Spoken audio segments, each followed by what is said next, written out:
ನಗರದಲ್ಲಿ ಸರಗಳ್ಳತನ. ವಾಕಿಂಗ್ ಮಾಡ್ತಾ ಇದ್ದ ವೃದ್ಧೆಯ ಚಿನ್ನದ ಸರವನ್ನ ಕದ್ದ ಕದೀಮ. ವೃದ್ಧೆಯ ಕುತ್ತಿಗೆಗೆ ಕೈ ಹಾಕಿ ಸರವನ್ನ ಎಳೆದ ಕದೀಮ. ಈ ವೇಳೆ ರಸ್ತೆ ಮೇಲೆ 70 ವರ್ಷದ ವೃದ್ಧೆ ಬೀಳ್ತಾರೆ. ಸರಗಳ್ಳತನದ ದೃಶ್ಯ ಈಗ ಸಿಸಿಟಿವಿಯಲ್ಲಿ ಸೆರೆಯಾಗಿದೆ. ಆರ್ಆರ್ ನಗರದ ಕೃಷ್ಣ ಗಾರ್ಡನ್ ಬಳಿ ನಡೆಯುವಂತಹ ಸರಗಳ್ಳತನ. ಸಿಸಿಟಿವಿ ಫುಟೇಜ್ ಅನ್ನ ನೀವು ಗಮನಿಸ್ತಾ ಇದ್ದೀರಿ.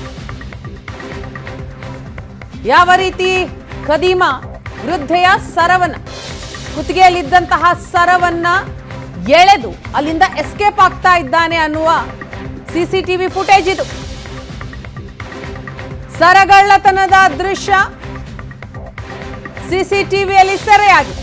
ಬೆಂಗಳೂರಿನ ಆರ್ಆರ್ ನಗರದಲ್ಲಿ ನಡೆದಂತಹ ಘಟನೆ ಇದು.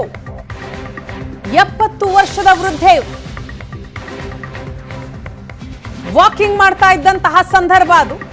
ಆಗ ಸ್ಕೂಟರ್ನಲ್ಲಿ ಬರುವಂತಹ ಖದೀಮ ಆ ವೃದ್ಧೆಯ ಕತ್ತಿನಲ್ಲಿದ್ದಂತಹ ಸರವನ್ನ ಎಳೆದು ಅಲ್ಲಿಂದ ಎಸ್ಕೇಪ್ ಆಗ್ತಾನೆ.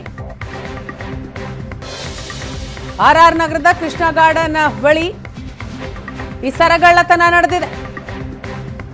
ಈತನಿಗಾಗಿ ಈಗ ಪೊಲೀಸರು ಕೂಡ ಹುಡುಕಾಟ ನಡೆಸಿದ್ದಾರೆ.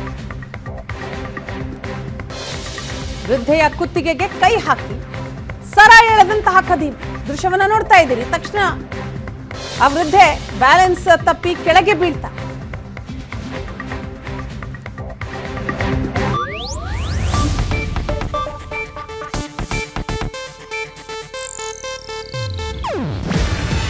ಇದು ಏಷ್ಯಾನೆಟ್ ನ್ಯೂಸ್ ನೆಟ್ವರ್ಕ್ ಪ್ರಸ್ತುತಿ. ನೀವು ನೋಡ್ತಿದ್ದೀರಾ ಏಷ್ಯಾನೆಟ್ ಸುವರ್ಣ ನ್ಯೂಸ್.